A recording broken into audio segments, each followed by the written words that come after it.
আইস এবং liquid water এর ঘনত্বের পার্থক্য কেন হয়? এর ফলে শীতকালে পুকুরের তলায় মাছ বাঁচে কিভাবে? বরফ এবং তরল জলের মধ্যে ঘনত্বের পার্থক্য হওয়ার কারণ হলো hydrogen bond. Hydrogen bond. The reason for the difference in density between ice and liquid water is the hydrogen bond. ঘনত্বের পার্থক্য। Density difference. তরল জল লিকুইড ওয়াটার তরল অবস্থায় জলের অণুগুলো কাছাকাছি থাকে এবং হাইড্রোজেন বন্ডগুলো ভেঙে আবার গঠিত হতে থাকে।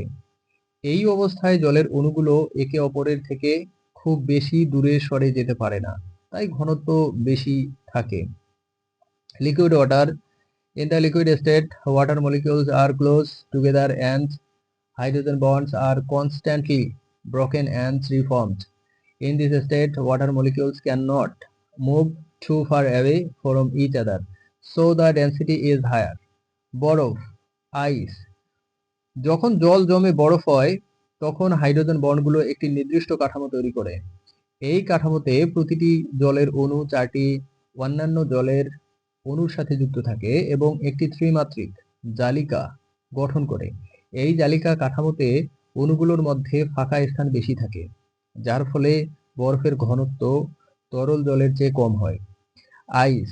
When water freezes into ice, the hydrogen bonds form a specific structure. In this structure, each water molecule is bonded to 4 other water molecules and forms a three-dimensional lattice. This lattice structure has more space between the molecules, which makes the density of ice lower than that of liquid water. শীতকালে পুকুরের তলায় মাছ বাঁচার কারণ। How fish survive under the ice in winter. How fish survive under the ice in winter. বরফ জলের ওপরে ভাসে। বরফের ঘনত্ব কম হওয়ার কারণে এটি জলের ওপরে ভাসে। Ice floats on water because of its lower density. Ice floats on water. উষ্ণতা অপরিবর্তিত থাকে। Temperature remains constant. শীতকালে যখন পুকুরের ওপরে জল জমে বরফ হয়ে যায় তখন বরফ একটি অন্তরকের মতো কাজ করে। এটি পুকুরের নিচের জলের তাপ প্রবাহ যেতে বাধা দেয়। Temperature remains constant. In winter, when the water on the surface of a pond freezes into ice, the ice acts as an insulator. It prevents heat from escaping from the water below the pond. 4 degree Celsius এর জল নিচে থাকে। 4 degree Celsius water remains below.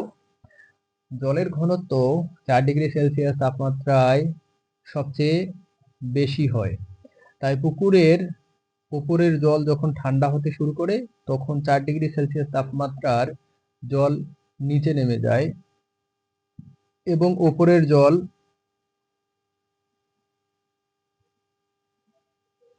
জমতে থাকে। এই কারণে পুকুরের নিচের জলের তাপমাত্রা 4 ডিগ্রি সেলসিয়াসের কাছাকাছি থাকে, যা মাছ এবং অন্যান্য জলজ প্রাণীর বেঁচে থাকার জন্য উপযুক্ত। 4 degrees Celsius water remains below. The density of water is highest at 4 degrees Celsius.